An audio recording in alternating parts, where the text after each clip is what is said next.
Welcome to the Banker Lamp. Please enjoy the video.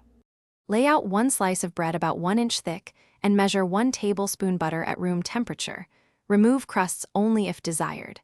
Choose a heavy skillet or nonstick pan 8 to 10 inches across so heat distributes evenly. Dry the pan and set the burner to medium heat. Let the pan sit for 1 to 2 minutes so it's evenly warm but not smoking. While the pan heats, spread butter thinly across one side of the bread with a knife or spatula, covering edges completely.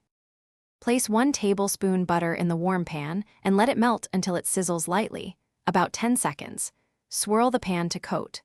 Lay the buttered face of the bread onto the pan and press gently with a spatula to ensure full contact and even browning. Cook the first side for 2 minutes to 3 minutes on medium heat until golden brown and crispy.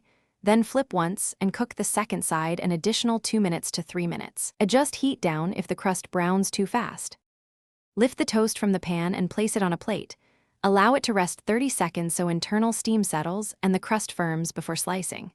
For simple toppings, sprinkle 1 teaspoon sugar with a pinch of cinnamon, add a small sprinkle of salt, or top with sliced avocado and a pinch of salt and pepper for a savory option.